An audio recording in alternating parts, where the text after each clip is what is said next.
Hello guys, pag-usapan lang natin ang breaking news. May pasabog nga naman kasi ang balita. OMG! Netizens nagulat sa balita kina Mayor Mark Alcala at Catherine Bernardo. Siyempre, iba't iba na kasi ang mga opinion at reaction ng iba't ibang mga netizens, lalong-lalo na ang mga sawsawerang kapitbahay patungkol sa resibo at ebidensyang kumakalat ngayon sa iba't ibang social media platform. Siyempre, meron ng larawan, meron din kasing video na talagang kinagulat ng karamihan na talaga ang chismis ay katotohanan na. Kaya nga naman kasi ang bali-balita ngayon, sina Catherine Bernardo at Mayor Mark Alcala ay aalis ng bansa at sila ay magbabakasyon sa Australia. Yan kasi ang mga kwento-kwento ng mga netizens nakakita umano kina Catherine Bernardo at Mayor Mark Alcala. Siyempre, aalamin naman natin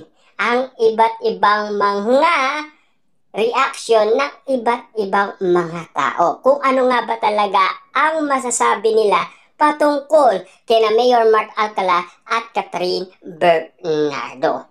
Alam na ni Kat ang ginagawa niya. Malaki na siya. Piling ko alam niyang pareho silang dalawa. Makikinabang sa isa't isa. Talk about future and long-term plans, political careers. Yan kasi ang mga pinag-uusapan. Yan kasi ang suggestion ng isang user na feeling niya pareho naman sila makikinabang. Kasi alam naman natin, no? Pinag-uusapan noon na ginagamit daw ni Mayor Mark Alcala ang pangalan ni Catherine Bernardo. Kaya nga naman kasi gamit na gamit daw.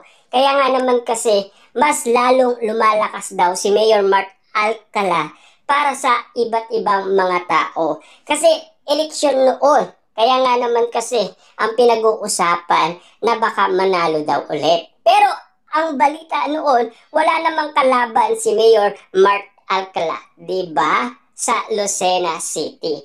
Bakit parang buntis si Catherine Bernardo diyan sa picture? Or baka busog lang?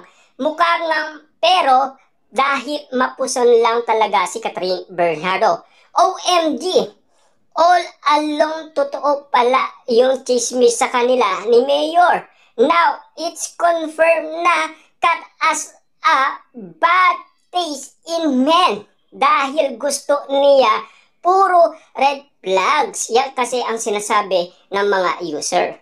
Sorry sa mga fans ng Mayor, but hindi talaga siya kagwapuhan. Yan kasi ang iba't ibang mga reaction ng mga tao. Kita nyo naman, no? Sa dami nga naman kasing nakakita at ang bilis mag-viral nga naman kasi ng mga resibong ngayon at ebidensyang magpapatunay na talagang katotohanan na ang lumalabas na video at larawan ni Catherine Bernardo at Mayor Mark Alcala. Papaano nga naman kasi wala silang lusot sa airport. Ang daming tao kasi sa airport. Siyempre yung mga umaalis, bumabalik, di ba? Kaya nga naman kasi yung mga nakakita, kanya-kanya nga naman silang reaction din sa kani-kanilang social media platform. Kaya nga naman kasi ang iniisip ng tao ay katotohanan na ang chismis talaga kay Mayor Mark Alcala at Catherine Bernardo. Ika nga kasi ng iba, gwapo naman siya. He has a pleasing personality and family-oriented. Magkamuka sila. Aaniin mo ang gwapo kung lolokoin ka naman. Hay, buti naman natahuhan si Catherine Bernardo. Wag na wag mo nang babalikan yung si DJ. Napakalaki ng mundo. Marami ka pang mamimit. Yan kasi ang sinasabi ng karamihan. Natahuhan hanggang ngayon. Wala nga kayong ebidensya kay DJ. Lahat haka-aka lang. Ang totoo pala, red flag yan, reynahan ninyo. Papaano nga naman kasi, no?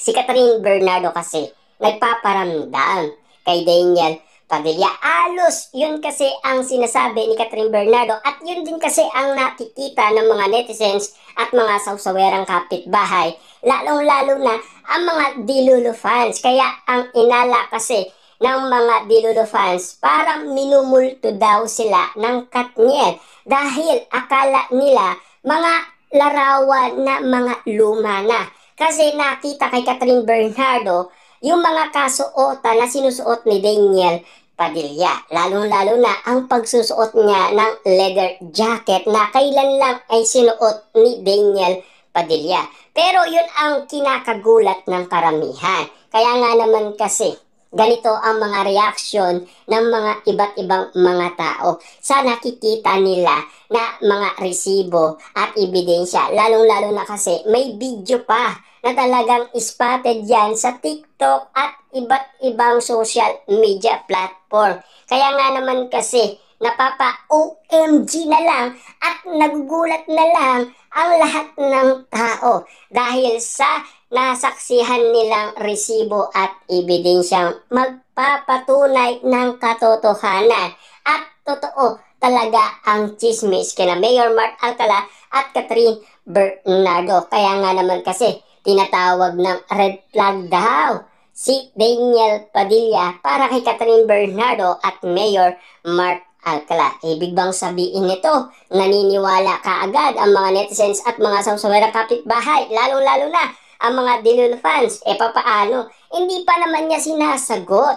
At lalong-lalo na, yung nangyayari umano kay na Mayor Mark Alcala at Catherine Bernardo, nangyari na yan kina Alden Richard at Catherine Bernardo. Hindi na tayo magtataka kasi ilang months lang naman ang tinagal ni Alden Richards sa buhay ni Catherine Bernardo. 2 months lang.